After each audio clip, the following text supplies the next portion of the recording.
recording. Hold on, we got a little. Oh, come on.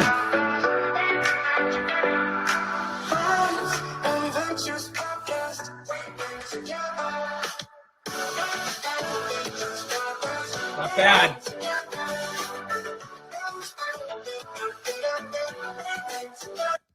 All right. We are live. Welcome to the Vibes and Ventures podcast. I am Steve Walsh, the hands-on angel. This is my good friend and better hair than me today, Rob Hughes, also known as the Startup Alchemist. How are we doing today, buddy? Well, are we going with just today for the better hair? I don't know if that's Rob, hey, excuse me. Let's not get crazy.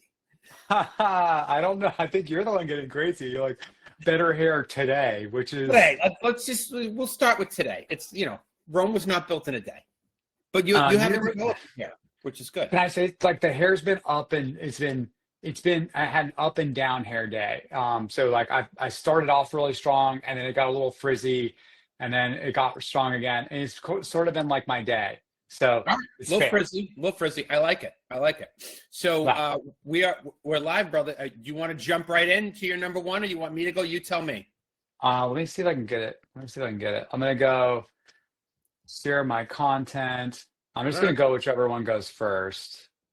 Yes, they're going to start with this one. Okay, so this one popped into my feed. What would you say is the best way to get rich? It's actually very simple.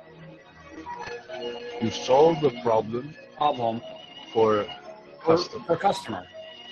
And that's it. That's the end of the thing. Just solve a problem for a customer. Just like, how do you get rich? You solve problems for other people. Like, don't stop thinking about yourself. Stop thinking about what you need. Start looking around, like, what do other people need? Find a way to solve that problem. And then if you're smart, you figure out how to solve it in a way that's scalable. So you're not constantly working on the problem. So you're not constantly taking up all your time and bandwidth to solve that problem for other people. And so you can do more.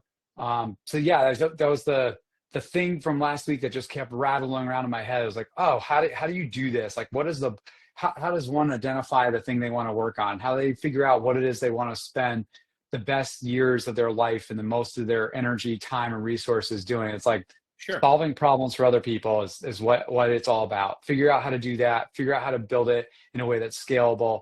And you'll never regret it.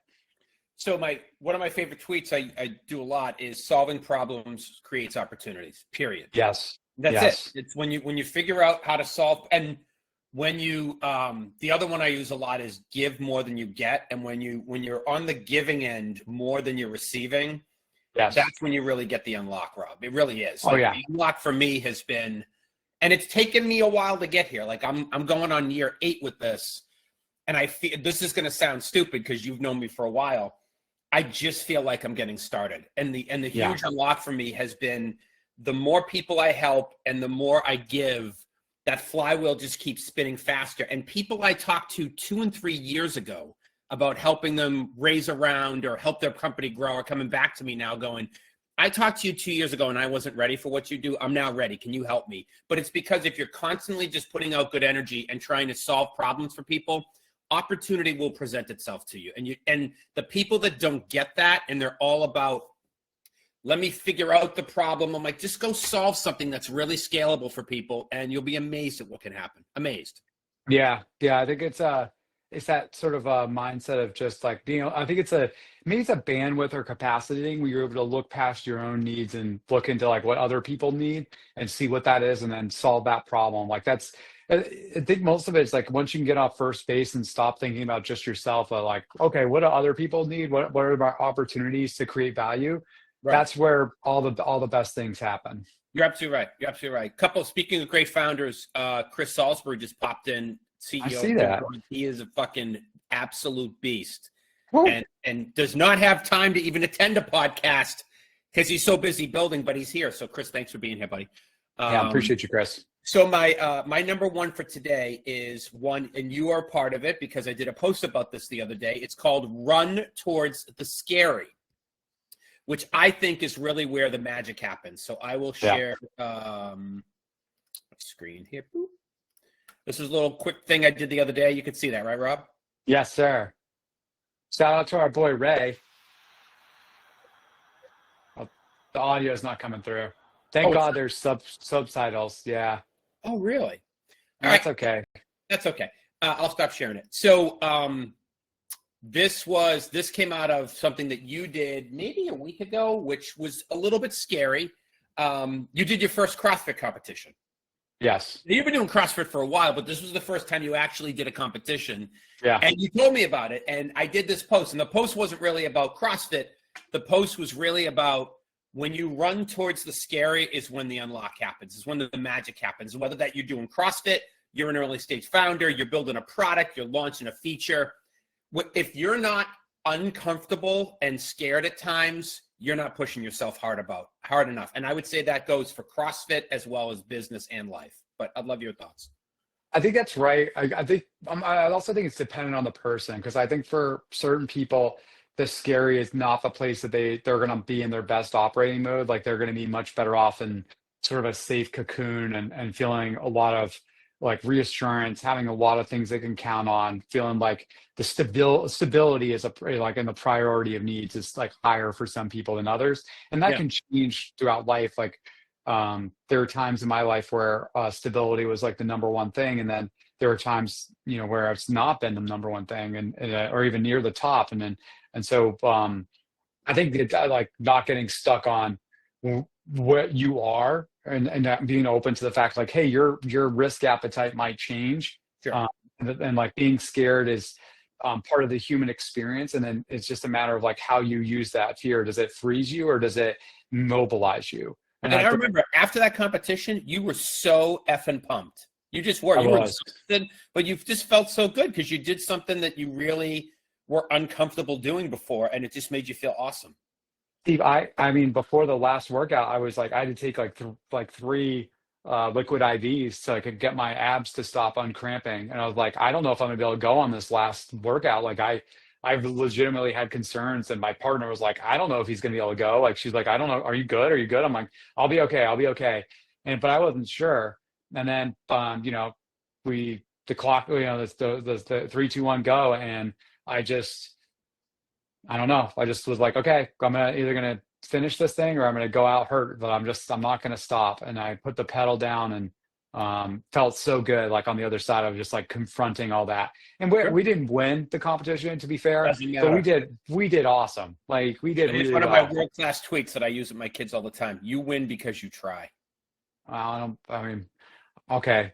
I didn't win, but I did great. How many people didn't even try? How many people didn't even have the balls to show up at a CrossFit event? It doesn't for matter. sure. And it wasn't a stacked field. There was a girl in there with her husband that was at the CrossFit game. She's a multiple CrossFit Games athlete. She's a real freak, and we beat them in every single workout. So like, she's probably not at her best, but like we still on the day on those workouts we were better than her and her partner. You're only as good as your weakest link. So. Definitely took advantage of her husband being the weak link. That's awesome. I was the weak link on my team. It happens to all of us. What's your number 2? I get it. I'm going to make sure I have the right one. Oh yeah, this is great. I think it's great. We'll see if the audience thinks it's great. Yeah, we'll see. This is if you're stuck, how to talk yourself out of a negative, toxic self-talk. Like if you're talking crap to yourself or you're talking shit, how do you stop that? How do you turn it around? How you talk to yourself really, really dictates how you think about yourself, and really will you'll feel the repercussions or the reverberations of that self-talk. And so one of the things I'm always thinking about and working on is like, what's that inner narrative like? What am I saying to myself? How do I, when I get into one of these doom loops, like how do I change the tune? How do I change the channel? How do I turn it around and make it a positive thing? How do I find, I even think like emotional traction where you're like, actually, I'm not going to keep sliding. I'm going to put my foot in the ground and start moving forward. And like anybody can devolve into a sad sack, you know what I mean? Very easily. We can all start looking down and saying like, this isn't working or that isn't working or this can't be or that can't be.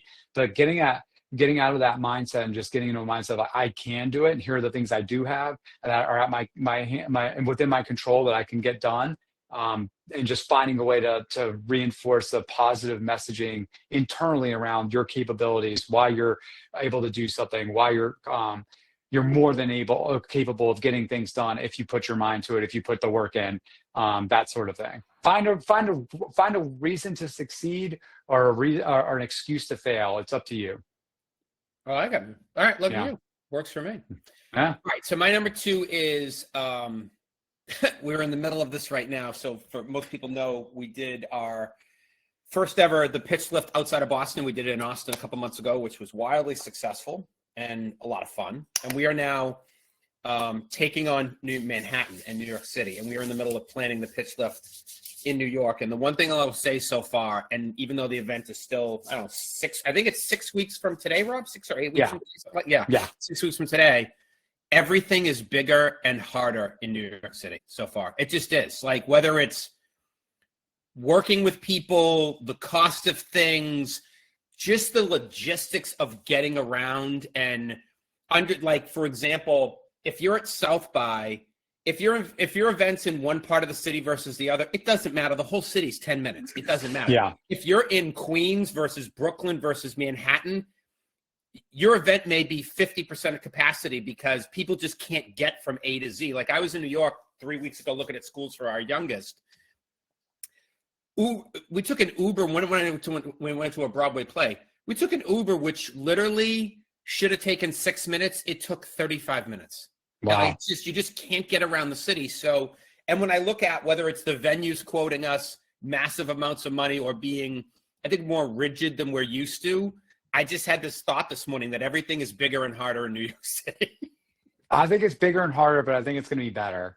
I have this sneaking suspicion, based on some of the things that we're doing right now, that is going to be the event that people leave New York Tech Week and are talking about. It's going to be a massive, massive win for everybody that's involved. So it's harder, but everything worth doing is hard.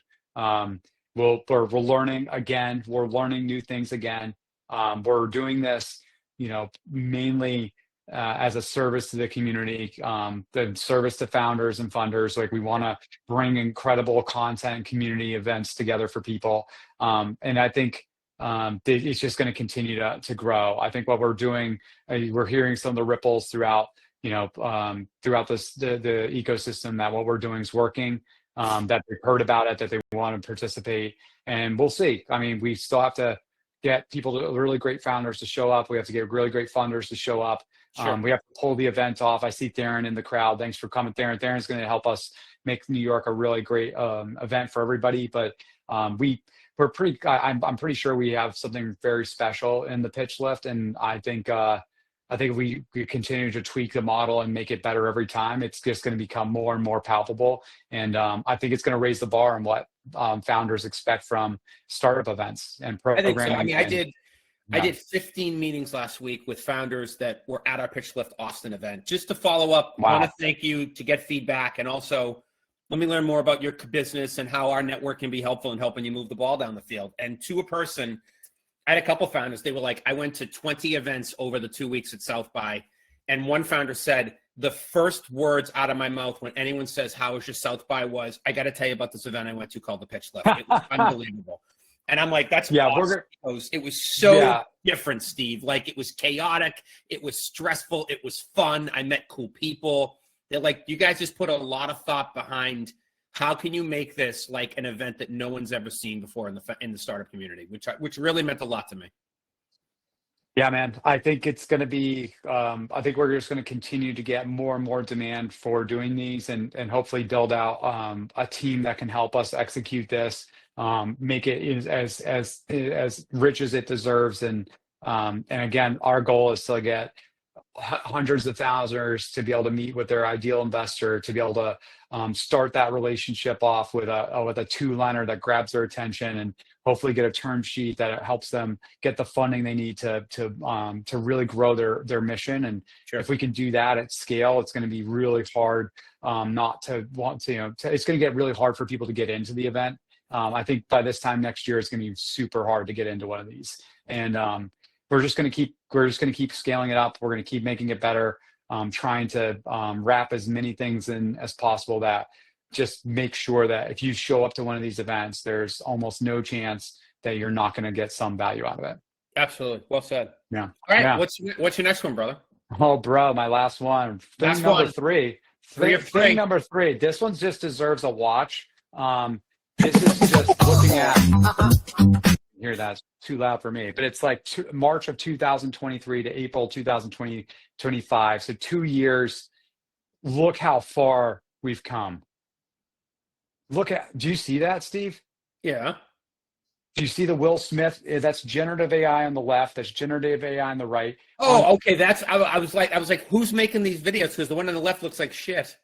Yeah, that's what it started off as. And people are like, we'll always be able to tell it's AI. We'll always be able to tell. On the right, I mean, you can still see if you're paying attention, like, okay, some things there just aren't working, Sure. but it's a lot more convincing. It's a lot more like realistic. There's something there that's like, oh, okay, that's getting close, right? And that's just 2 years of innovation cycle. That's ridiculous. So when I'm looking at it, I'm going, holy cow, what was it going to look like 2 years from now? You know, like that's the one on the right's almost, you can almost not tell the difference between that and what's real. I mean, where are we going to be in 2 years? I think it's going to be almost impossible to tell the difference in 2 years.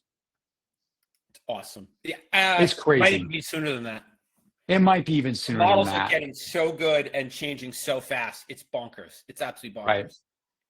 Right. So I think that the future is now, and let's mainline into what we're doing here and figure out how to stay on the edge of things and not fall behind, because I'm pretty sure like this is going to be, when we look back and do a business case study, if there are businesses in 50 years, hopefully there are, people look back and be like, okay, this computer's talking to one another. It'd be great.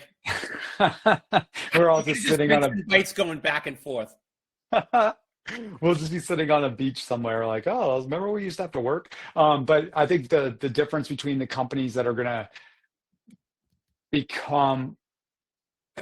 go extinct and the ones that are going to like take major advantage of this wave of innovation are the ones that are aware of it, the ones that are paying attention and figuring out how they can stay in front of the wave instead of getting behind it. That tracks, man. That's awesome. Yeah, we'll see. All right. My number 3. Founders make the best firefighters. Okay. All right. So this came to me yesterday, where we went to our country club for Easter brunch. Took my mother. It's one of her favorite places to go. They do a really nice Easter brunch. So before we go, my wife says, "Hey, you going to wear the meta glasses today?" And I go, "It's an Easter brunch at the friggin' country club. There's not going to be anything worth filming, but I'll take them anyways. You never know." So we go. Let me see if I can do this. We go. You're going to love this. Start. Chrome tab. Oh, it's not letting me share my. Interesting. Doesn't like it. Doesn't like it. Doesn't like it. Oh, here's what I could do. I will still going to show. You won't be able to hear it, but let me just show the. Check this out. Here we go. Can you see this? Yeah, I can see it. It's really small though. If you can, there we go. That's better. Oh, cool. Big fire truck. Dude, fire drill. Holy cow. Evacuation of 400 people at the freaking thing. And of course, I have to ask the Easter Bunny to go pose with the firemen. Steve, you're a complete nutter. That's what I love about you. By the way, shout out to our boy Ray, who jumping both feet into like becoming an editor. And I sent all of this to Ray last night, and I said, I've got fire trucks, Easter bunnies, and an evacuation at a country club. There's got to be a short you can make for me about this. He's like, "Oh, dude, this is going to crush." But it makes me think that, and Kim telling me to take the meta glasses was part of it. When you're a founder, that's every day. Like you never know what's going to happen. You never know when you're going to have an emergency. And you constantly have to be in firefighter mode, because that's what you're doing all day is you're putting out fires. Whether it's the product didn't work, the customer wants to cancel, a competitor's coming after you, someone's using generative AI to steal your IP. That is the mode the founders are in every single day. And I think, somebody said to me last week on X, they're like, why don't you believe, because I've posted this a number of times, that I don't think everybody can be a founder. I don't think, in fact, I No. would say most people can't be a founder. She's like, why do you feel that way? I said, because I Yeah. live in it every day. Like, founders just think differently. Like, so for example, yesterday, everybody was upset because their brunch was getting interrupted and they're standing outside. I'm grabbing the Meta glasses going, this is freaking awesome. Yeah. This is gonna be great. And that's just how founders operate. We just see things differently than other people see it. You see opportunities where others can't, and then you make those opportunities become a reality. And that's like a completely different mode of operating than just like getting life served to you in 2 week doses. You know, and you're just like on that company drip, and you're got kind of, hopefully you have a productive day, hopefully you have a productive week, but you know, you're kind of detached from the result of it. When you're in quote unquote founder mode, like every day matters. Like you're racing against the clock, you're trying to get things done. There's no power to appeal to. You just sort of have to do it. No one else is going to do it for you. And that's a complete different mindset. And I think if you stay in any operating mode for any sort of time, and whether that's being, you know, a steady Eddie employee, or a crazy multiple time founder, or a venture capitalist, or you name it, no matter what that mode is, if you stay in that mode for long enough, you'll start to, that'll be the way that your brain starts to get wired of like, this is what I should do. This is how I operate. This is my operating mode that I feel comfortable in. And I think our brains are sort of wired to seek comfort. And we talked about being scary early, being scared, or scary mode, or scaries. We're hardwired to seek comfort. You know, we're almost like water. Water just always goes downhill. And I think humans that's a path of least resistance. I think we have a lot in common with that liquid form, because we're always sort of doing the same thing of like, hey, what's the easiest path Like to do they've it? got the skis on and they're uphilling. Or maybe like going cross country skiing. Like, you know, it'd be great.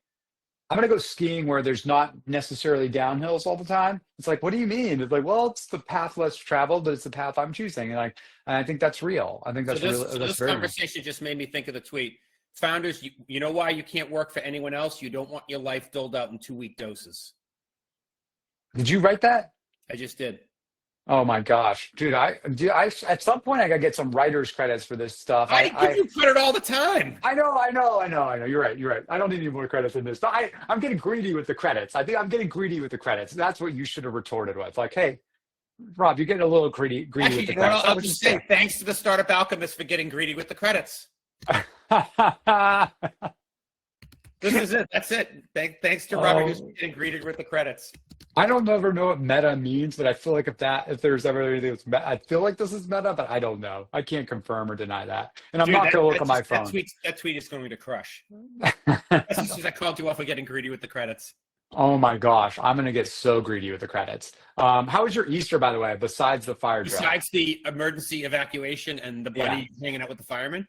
It was awesome. I mean, we took my mom for brunch, which is always something she really enjoys to do. And the weather was great. Saturday was spectacular here. It was 85. It was 83 degrees on the island at the beach. It was awesome.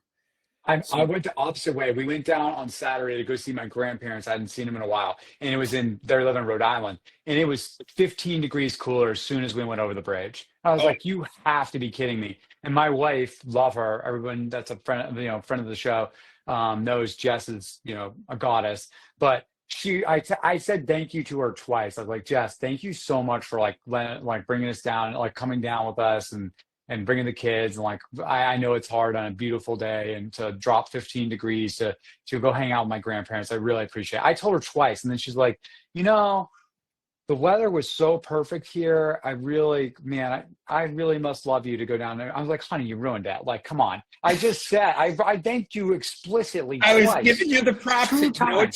She got greedy. She got greedy. She got greedy with the credits. She got greedy with the credits. You know what it is? There's something going on in your family right now. We're getting greedy with the credits. Dude, you're getting greedy with the credits, and it's getting. She's rubbing off on me. She's rubbing off on you, and now you're bringing it to my house. Keep it in your house. It's contagious. You're going to be asking for credits soon. No. Oh no, that's awesome. She's getting greedy with the credits. It's a huge thing. It's unbelievable. But we had a great time. I played Monopoly for the first time in several decades with my grandparents. I've swore to them I wouldn't play because I said that, last time we played they colluded and I got really upset. But I was like, you know what? They're getting older. Like they want to play. It'd be really fun. So we played, and my aunts came down and she like took a picture and posted it to like the family thread. Like, and everyone's like, "What's Rob doing? He's playing Monopoly. We can't believe it." I was like, "Yeah." I'm just gonna do it. I'm gonna say it with my chest. You know what I mean? Let's just go. Plus, I'm not gonna. Monopoly's a game your 10-year-old son can play with your 80-year-old grandparents and you. I haven't won Monopoly in forever. I think it comes down to the beginning of the game really sets the tone, and I just kept getting, I kept landing in jail. I kept landing on like chance and community chest. I had 3 properties when all the properties were done, but I finished in second because I'm a hell of a negotiator, and I negotiated the hell Well, out the of that. reality is, it's just like buying high-end real estate. There's only 4 or 5 properties on the entire board that matter. Boardwalk, Park Place. Like this, if you can get Boardwalk and Park Place, you can rule the game. Because if you could stack houses on them, you can crush anyone else that lands on them. Well, we have a different way of playing. I'm sure you could show me a thing or two, but I will say that was a subtle. Yeah, screw Steve. no, because it's only 2 spots, and it's like so expensive. So you're putting a lot. It's like you're putting a lot of resources in. I know, but you're putting a lot of your resources into hoping somebody lands on one of those. And I just think statistically, it's much less likely versus like getting a corner run where you're getting like, one section down from that, like the yellows and the reds are just like, you can really do some damage there. And like cost to get a house on there is a lot lower. So I did the best I could do. I didn't win, but I was like, Second place is fine. we had a great weekend. We just did a scavenger hunt for the boys that we thought there's 13 steps, scavenger hunt clues all throughout the house. And they had solved it before we even got out of bed on Sunday. And I was like, okay, like we got off the ante. Yeah, because like they weren't easy. They weren't easy clues. I read them. I was like, okay, I would have some trouble here. And for 2 kids who can't figure out how to like find anything, and I mean anything that they're looking for, they solved that riddle real fast, and they were in the jackpot before, like within 5 minutes. Steve, it was 5 minutes of them running around, and we were like, oh my god, what happened? That's awesome. Look at this. Talk about efficient. 2 minutes to spare. Oh, okay. That was quick. It's pretty awesome. This is what tight. Got to keep it tight. Keep it tight. People got shit to do. You got a lot of shit to do. Hold on. We got a little. Look, where's my little big announcement coming to the pod soon? Big announcement coming to the pod soon. Stay tuned. Thank you to everybody that's joined the Vibes and Ventures podcast.